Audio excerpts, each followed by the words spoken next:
2026-এর পরীক্ষা আশা করি সবার খুব একটা ভালো হয়নি, কারণ এবারে ম্যাথের যে কোয়েশ্চেনটা করেছে সেটা obviously more difficult to tough লেভেলের।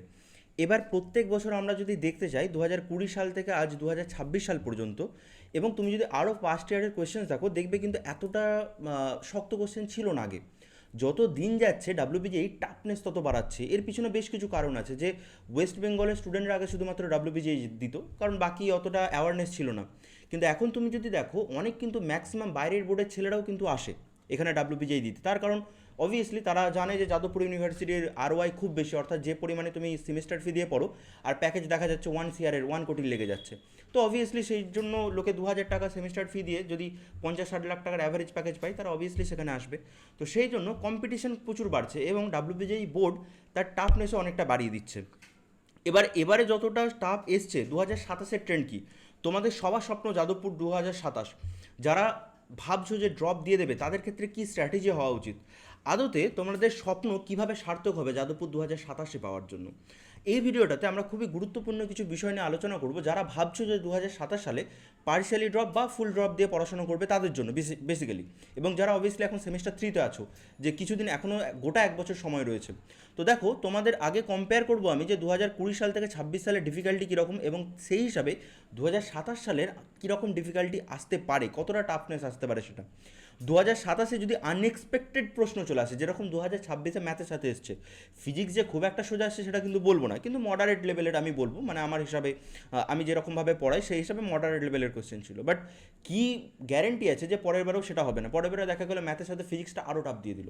সেক্ষেত্রে তো মুশকিল, কারণ তোমরা শুধুমাত্র ডাব্লিউবিজেই দিচ্ছ যারা বাংলার ছেলেরা বসে রয়েছে। তোমরা বলছো যে শক্ত হলে তো সবার সাথে শক্ত হবে, বাট তুমি ভাবো যারা বাইরের বোর্ডের ছেলেরা রয়েছে, যারা অলরেডি যেই মেন্স যে অ্যাডভান্সের জন্য খুব ভালোভাবে প্রিপেয়ার হয়ে রয়েছে, তাদের কাছে এই এক্সামটা কিছু না। তারা যে লেভেলেই কোশ্চেন আসে তারা অ্যাটেম্প করে দিচ্ছে, তো অবভিয়াসলি তাদের সিলেকশন হওয়ার চান্স তো অনেকটা বেড়ে যাবে তোমাদের থেকে। এবার দেখা যাচ্ছে যে এবার পর্যন্ত তোমাদের বাইরের বোর্ডের স্টুডেন্টদের জন্য আলাদা কোটা ছিল, ওয়েস্ট বেঙ্গলের জন্য আলাদা ছিল। কিন্তু তোমরা জানো এখন ওয়েস্ট বেঙ্গলে ডবল ইঞ্জিনের সরকার চলে এসছে, তো ওরা চাইলেই বেসিক্যালি এটা করতে পারে যে তোমাদের সেন্ট্রালেরও সমস্ত সিটগুলো এখানে রিজার্ভ থাকবে। তো সেই দিকেও কিন্তু আমাদেরকে ভাবতে হবে, কারণ হঠাৎ করে যদি বলে দেয় যে যেহেতু তোমরা যেই মেন্স করছো সবার একসাথে হচ্ছে, তো অবভিয়াসলি ডাব্লিউবিজেই তো সব ছেলেরাই পাবে, বলতেই পারে তারা। তো সেই জন্য যদি আনএক্সপেক্টেড কোশ্চেন চলে আসে তাদের ক্ষেত্রে বেটার হবে যারা বাইরের বোর্ডের স্টুডেন্ট। আমাদের কিন্তু অসুবিধা হবে, তাহলে আমরা কীভাবে প্রস্তুতিটা নেব এবং বেটার স্কোর কীভাবে করবো 2027 সালে মাইন্ডে রেখে যে এরকম শক্ত কোশ্চেন আসতে পারে। এবং শুধু কি সেলফ স্টাডি করা জরুরি 2027-এর জন্য, নাকি আরও কিছু করতে হবে? তো সেই সমস্ত বিষয় নিয়ে আমরা ডিসকাস করছি। সবার প্রথমে আমরা বলি 20 সাল থেকে 26 সালে ডিফিকাল্টি লেভেল। তোমরা যদি পাস্ট ইয়ার্সের পেপার্স দেখো, তোমরা দেখতে পাবে 2020 সালে মোটামুটি মডারেট ছিল, কোয়েশ্চেন মডারেট ছিল, স্ট্যান্ডার্ড ডাব্লিউবিজেই যে প্যাটার্নটা ফলো করে আসছিল সেটাই ফলো করে এসছে। 2021 সালে এক্সাম ক্যান্সেল ছিল ডিউ টু কোভিড। 2022 সালে ইজি টু মডারেট লেভেলের ছিল, মানে খুব শক্ত ছিল না বাট ইজি লেভেলেরই ছিল, সবাই মোটামুটি ভালোভাবে অ্যান্সার করে আসতে পেরেছিল। এবার 2023 সালেও সেম ছিল, মডারেট ছিল 2020-এর মতো। 24-এ দেখা গেছে মডারেটটা একটু টাফ লেভেলের এসছে। 24 সাল থেকে এবার একটুখানি রং দেখাতে শুরু করেছে ডাব্লিউবিজেই বোর্ড। 2025 সালে মানে আগের বছর quite same moderate to tough but moderate to টাফই আমি বলবো, বাট 2026 সালে কিন্তু যথেষ্ট টাফ এসছে। কেন যথেষ্ট টাফ বলছি? ভালো ভালো ছেলেরা মাত্র 50 মার্কস পাচ্ছে, 60 মার্কস পাচ্ছে, যেখানে দেখা যাচ্ছে তাদের টার্গেট ছিল 120 মার্কস। সেই 120 মার্কসের মধ্যে কেউ যদি 60 মার্কস পায়, সো দ্যাট ইজ মানে টাফ না খুব। তো বেসিক্যালি 2026 পর্যন্ত কিন্তু টাফ আছে। তাহলে 27-এ কী করবে? ইজি দিয়ে দেবে?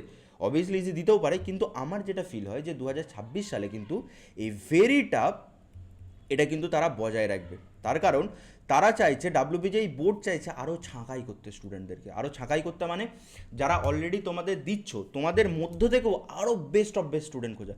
তোমরা বলবে সিট তো সমস্ত রিজার্ভ রয়েছে, মানে সিট তো যতগুলো আছে ততগুলোই আছে, তাহলে যদি হয় তাহলে তো কাট অফ কমবে। আমি আবারও বলছি, কাট অফ কমবে ভালো, যত টাফ কোশ্চেন হবে ততই বেটার, তার কারণ কাট অফটা নিচে যাবে। কিন্তু তুমি ভাবো যদি কোনো কারণে যে ওয়েস্ট বেঙ্গল এটা সরকার এটা ডিসাইড করে যে না সমস্ত স্টুডেন্টরা ডাব্লিউবিজেই এক্সাম দিতে পারবে এবং এটা যেই মেন্সের সাথে মার্চ করে দেবো বা একসাথে সিট ফিল আপ হবে, তাহলে তোমার জায়গা কোথায়? এখানে তুমি কোটা পেয়ে যাচ্ছ বলে তোমাদের ঠিক আছে, বাট বাইরের ছেলেদেরকে যদি নিয়ে চলে আসে যে হ্যাঁ তোমাদের এখানে যেটা ছিল যে এতটা তোমার ছিল বাইরের কোটা এবং বাকিগুলো ছিল তোমাদের ওয়েস্ট বেঙ্গলের জন্য, তো তুমি যদি ভাবো যে ওয়েস্ট বেঙ্গলের যে গভর্নমেন্ট আছে সে যদি বলে যে না সবাই চান্স পাবে এখানে পুরো ইন্ডিয়ার ছেলেরা, তখন কিন্তু তোমাদের টাফ হয়ে যাবে, কারণ ওই মার্কস আর হবে না তোমাদের, বাকি ছেলেরা বেশি মার্কস স্কোর করে ফেলবে বা তোমাদের ক্ষেত্রে কম্পিটিশন বেড়ে যাবে।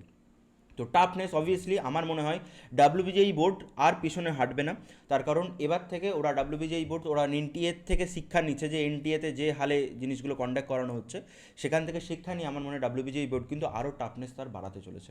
এবং 2027 সাল আমার মনে হয়, এবারে তো শুধুমাত্র ম্যাথ এসছে, আমার মনে হয় নেক্সট ইয়ার ফিজিক্সটাকে টাফ করবে এবং ভেরি টাফ করবে, উইথ যেই মেন্স তো সোজা, যেই মেন্স যেই প্রায় অ্যাডভান্স লেভেলের একটুখানি নিচে লেভেল করবে ফিজিক্স, এবং ম্যাথটা যেরকম টাফ আছে সেরকমই টাফ হবে। এবং কেমিস্ট্রিটা কেন বলছি না আমি, তার কারণ কেমিস্ট্রিতে টাফ করার জায়গাটাও খুব কম, কারণ কেমিস্ট্রির কোশ্চেন ওরা চাইলে জিনিসগুলো মানে অতটা টাফও করতে পারে না, ছেলেরা বেসিক্যালি অ্যান্সার করতে পারে, বাট ফিজিক্স এবং math it's going to be very tough. তো সেটা যেন মাথায় থাকে, 2027 সালের পেপার আমার কথা মিলিয়ে নিও, সামনে বছরও দেখো যে সেম এটা টাফ আসবে এবং এর থেকে টাফ আসবে, এর থেকে সোজা আসবে না, কারণ এটা একটা স্ট্যান্ডার্ড অলরেডি সেট করে নিচ্ছে ডাব্লিউবিজেই বোর্ড। 2027 সালের প্রিপারেশন আমি নেব, এখন আমি ভেবে নিয়েছি যে আমার মাত্র 20 মার্কস আসছে, আমার 30 মার্কস আসছে, আমি চাইছি 2027 সালে ডাব্লিউবিজেই দেবো, এবং যাদবপুর আমার টার্গেট, শুধু যাদবপুর না, যাদবপুরে আমি সিএসি নেবো।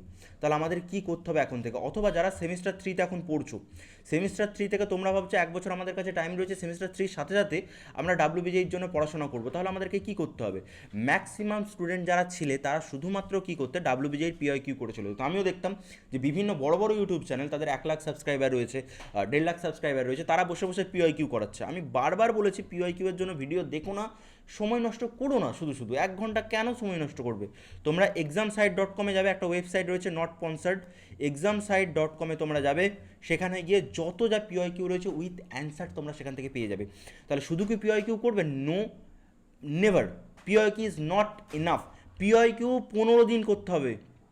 ফার্স্ট স্ট্র্যাটেজি হচ্ছে, যে কোনো এক্সামের আমি স্ট্র্যাটেজি নিয়ে আসবো 2027 স্ট্র্যাটেজি, প্রথম 15 দিন, হাফ মাস তুমি দেখবে যে আগের পুরো পেপারগুলো করবে, যতই যা প্রিপারেশন থাকুক, প্রথম হাফ মাস অর্থাৎ 15 দিন তোমরা দেখবে ডাব্লিউবিজেই পিআইকিউগুলো, শুধু বুঝে যাবে যে হ্যাঁ ডাব্লিউবিজেই কী হারে তার টাফনেসটা বাড়িয়েছে বা কীভাবে তার স্ট্যান্ডার্ড সেট করছে সেটা বোঝার জন্য, বাট এটা কিন্তু এনাফ নয়, একেবারেই নয়। তাহলে ডাব্লিউবিজেই প্রিপারেশনের স্ট্র্যাটেজি কী হবে? পিআইকিউ করবে একেবারে প্রথমে। এবার থেকে আমাদের যেটা করতে হবে 2027 সাল থেকে, ইনডেপথ আর হবে না, আর বাবা শুধুমাত্র ফর্মুলা করে হবে না, ইনডেপথ কনসেপ্ট চাই। তোমরা জানো, দেখে গেছো এবারের কোশ্চেনও দেখে গেছো তোমরা, যে ইনডেপথ কোশ্চেন ছাড়া শুধুমাত্র ফর্মুলা যদি আমি মনে করে চলে যাই যে ফর্মুলা দিয়ে হয়ে যাবে, হবে না। 2016 সাল, 17 সাল, 19 সাল, এইসব সালেতে ফর্মুলা দিয়ে কোশ্চেন চলে এসছে, বাট এখন আর হবে না, তোমাকে ইনডেপথ ক্লিয়ার করতে হবে, ফিজিক্স, কেমিস্ট্রি, ম্যাথ, প্রত্যেকটা সাবজেক্ট। ডেপথ ক্লিয়ার করলে পিআইকিউ অলরেডি সলভ হয়েছে, তারপর ডেপথে কনসেপ্ট ক্লিয়ার করলে, প্র্যাকটিস করলে, প্র্যাকটিসের সাথে সাথে এবার মক টেস্ট দিতে শুরু করলে 6 মাস পর থেকে মক টেস্ট দেবে এবং রিভিশন দেবে, 6 মাসের মধ্যেই সব কিছু যেন রেডি হয়ে যায়। এবং তার জন্য তোমাদের কি সেলফ স্টাডি এনাফ? আমার মনে হয় না।